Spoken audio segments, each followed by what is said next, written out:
Hi, everyone. Welcome to another episode of Creative Careers here on Let's Be Creative with LBC. And today, the career we're talking about is Novelist, and our guest is AJ Hartley. Thank you so much for being on the show, AJ. My pleasure. Thanks for having me. Awesome. So let's start off by talking a little bit of, I assume probably most people know, but just in case they don't, what does a novelist do? And maybe more specifically, what does that look like for you? What does your novelist work look like? I think, it's slightly different from one novelist to the next. Some people do nothing but write, that they make their entire living that way.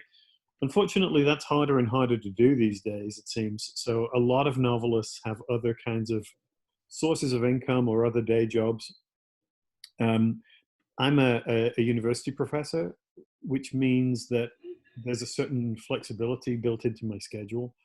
And if I'm not teaching, I can be working on other things. So for me, being a novelist means uh, means writing, right? That people always say writers write, and that sounds like it's obvious, but a lot of people like the idea of being writers, but don't actually produce. So if you're going to be a novelist, you actually have to write, and in many ways, that's the fun part, um, uh, particularly when you get to the second draft or something, when you have something that you've already produced. So as I say, for me, I tend to write fairly quickly once I have an idea of what a project is. I just published my 23rd novel, so um, and I've just finished the first draft of a new thing, which I've written in about 6 or 7 weeks. Is that right? I think it's about right. Now, this is coronavirus conditions. So I'm at home and I don't have a lot of other things to distract me. And in some ways, it's been productive for me. But usually it means finding time for me, different writers will do different things. For me, once I have a sense of what the story is going to be, I will shoot to do about 10,000 words a week in order to get a first draft done in about 9 weeks, 3 months, maybe, or less, usually more like two. And that how you do that will depend on you. I've done this a lot of times, so I kind of know what I'm capable of. And usually, if I can do 3,000 words a day and then take a little time apart each day so that I can think through what has to happen next, then that's what I do. Awesome. You said you just published your 23rd. What genre do you tend to write in, or is it all over? I'm a little bit more all over than my agent would like, um, because the best way to be successful in some ways is to keep producing the same thing, or versions of the same thing, so that everybody knows what does an AJ Hartley novel look like. Well, it's clearly a mystery, or maybe it's a thriller, or maybe it's a fantasy or a sci-fi novel, and maybe it's for kids, and maybe it's for grown-ups. This is my problem. See, that one of the fun things about being a novelist is that you get to pursue the stuff that you want to do. And I have always read very widely, read lots of different kinds of things, and so I enjoy telling different kinds of stories for different people.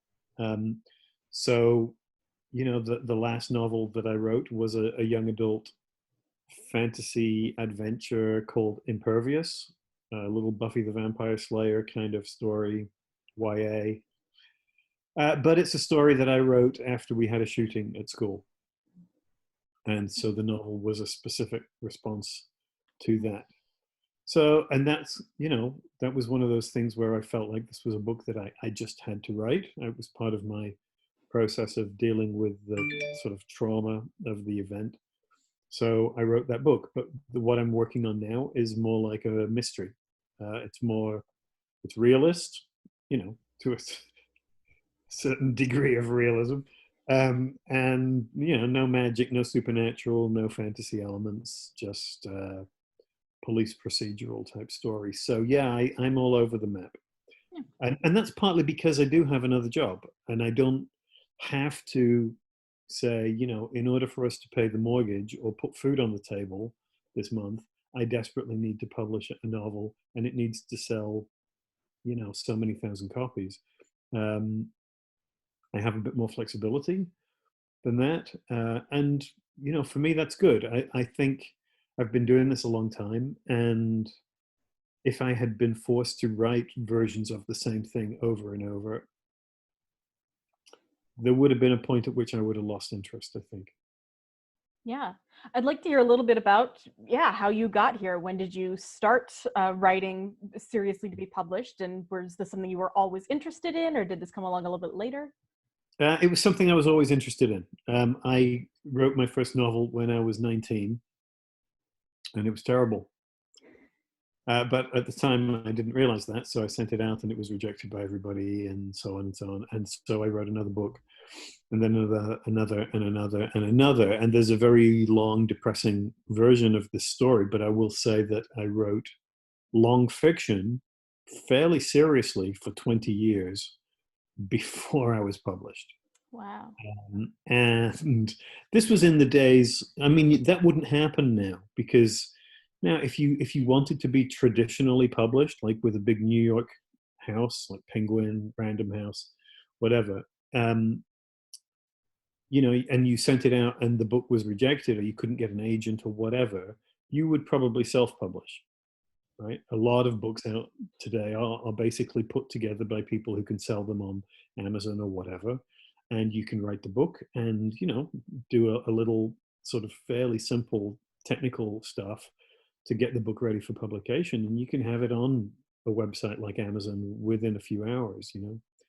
That it didn't used to be like that. You either had a big traditional publisher behind you or you had nothing. So I just kept working. And in some ways it was good, because it meant that I learned more about the craft of writing and getting better, and finding ways to appeal to readers, I think. And because sometimes, self-publishing very quickly is not necessarily a good thing, because the book might not be ready. You might not be ready. And those things don't go away. People read them and they're like, yeah, I'm not going to read anything else by that person. So for me, and the 23 novels that I've done have all been published over the last 16 years. So a little over a book a year, along with other things, other jobs, and as I said, and different projects come along in different ways. I write, for example, completely off the wall. I write a series with a guy called Tom DeLonge, who's the lead singer for Blink-182 and Angels and Airwaves, if you know who that is. And, that's a project that just sort of fell into my lap. He approached my agent and wanted to work together, and that's what I do. So that was not something that I had planned at all. And so, yeah. What makes novel writing unique among other arts-related careers, specifically maybe as opposed to writing short stories or even other forms of storytelling? Okay. Well, I mean, the brutal reality is that it's impossible, almost impossible, to make a living off short stories, because nobody pays for them. That's not a great way of answering the question, but it's a practical way. Yeah. It's like, short stories and poetry just don't make money. Unless you're able to do it in a way where you make money indirectly, like, for example, becoming a professor of creative writing, where the university wants you to produce a little book of poetry or short stories or whatever periodically. You're not going to make any money off that, but you're going to get a living, but you make your living as for being a professor, right? And teaching it. As far as my university position is as a theater professor. And that is also a form of story making, of course. The difference is that it's a fundamentally collaborative medium. So if I'm working on a show, I'm supposed to be directing Julius Caesar in the fall, and that will involve a lot of people in a lot of different ways, and it's collaborative in the sense that I might be sort of steering the ship to a certain extent, but everybody has to be doing not just their part of the work, but also bringing their own kind of brand of creativity to the product. Every actor who gets cast in that show is ultimately going to be responsible for their performance, and they will shape that performance. As a novelist, it's kind of just me, which is simultaneously exciting and terrifying. And you can't blame anybody else if everybody turns around and says this book was rubbish. So there is a point at which other people start getting involved. I will share it with other readers, and obviously it's going to go to my agent and my editor, and there'll be a long process which is collaborative while we polish it up and fix it. But coming up with the idea for the story and getting that first draft done and so on, that's just on me. And that can be daunting, because there's nothing scarier than a blank page, at the beginning, and then you're writing to get to the blank page at the end. The end are the two most beautiful words in the English language. But, getting there is sometimes hard. And one of the reasons that I write fast is because I don't want to lose excitement about the project. If I'm working on something for 6 months, I will lose interest. I'll be sick of it. I want to do something else. And that's really dangerous, because then either I literally will go and start doing something else, and all the work that I've done so far will just languish, or the book will start turning into other things. And that can become a real problem. If you write quickly, especially on that first draft, there's a kind of purity to it, and you can say, this is the story, and you maintain the tone, and you maintain the kind of, character work and so on that you need, and it feels coherent and unified. Whereas sometimes when I've spent ages writing a book, and then you come back and you read it, and it feels all over, it feels like it's constantly evolving into different things, and it's so much harder to edit. Yeah. I'd love to know what, this is a goal that a lot of people have. They want to write a book, but I'd love to hear what skills you specifically worked on for yourself, especially in that long period between when you wrote your first novel and when you actually were able to get published. What were the skills that you really had to hone to make that work? That's a really good question. I think one of the things that I had to do was I had to take it more seriously. That I was used to the idea that I had this little hobby, and I would write books, and then and when they were finished, I would share them with my immediate family and friends, and I would send them out to agents or editors or whatever, and the big stack of rejection letters would build up, And sometimes I would say, okay, that's it. I can't do this anymore. I'm going to stop. And then I would come back, and and later on I'd think, oh, I've had an idea for a book, and the whole process would start all over again. But I also think that at the time, part of my problem was that I thought of it as a hobby. And I wasn't working hard enough at it. I wasn't paying enough attention to what was in the market, for example, what was selling. And I'm not saying you should copy what's selling, though sometimes that's not a bad way to start. But it does mean that it's useful to be aware of when you are making life hard for yourself. There are certain sort of basic rules of and again, not rules of quality, but rules of market. So, I was talking to a student recently who was writing a YA, a young adult novel with a male protagonist. And those are relatively rare in the market. I wish they weren't, but they are. But the conventional wisdom within young adult publishing is that most of the readership is female, and they want to see female characters. And there are lots of reasons that we want to see more female protagonists in books anyway. That's fine. But you don't want to stumble on that after you've been working on a book for months and months and months, and then have somebody turn around and say, maybe this is not the way you should have done it. And 10 minutes on Google would have told you that. So I think a lot of it was just trying to get better.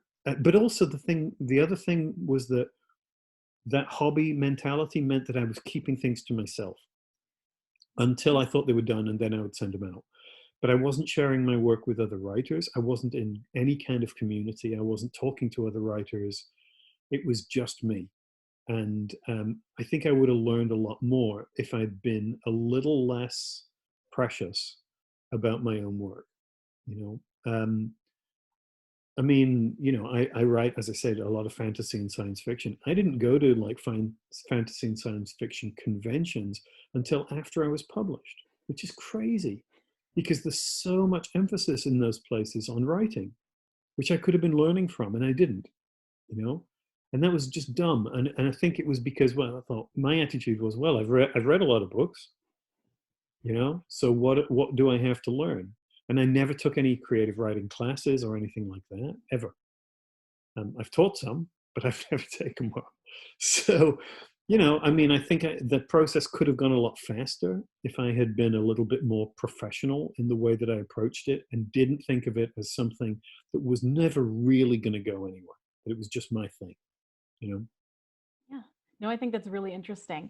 As we close out, this is, I like how you pointed out that this is, as opposed to theater, which is collaborative, this is kind of a solo project. So that means that students who are now kind of separated from their peers and their teachers have an opportunity to do something with this. So what would be something that you would suggest to a student who wants to get serious about writing? What would you suggest that they work on currently now? I think short stories are a good way to learn about the craft. They might, as I said, they don't make you any money in the long term, um, or they are unlikely to. But that shouldn't be what you're trying to do at the start. You should be trying to learn how to tell stories and pay attention to the words, right? Because writing's all about words. And sometimes people who think of themselves as writers think strictly in terms of like TVs and movies and such, which are very different things. And I think a short story forces your attention to come right down to the little building blocks of how a story works, how a story gets structured, and how things like point of view, right, and tonal coherence, so that if I'm telling a story either in first person or in very limited third person where the voice is really close to a particular character, that character voice is consistent through the story, you know. And working on short stories and things is a really good way to learn those kind of detailed specifics. You know, a lot of people, I've never done fan fiction personally, but there's a lot of it out there, particularly for people who are interested in YA.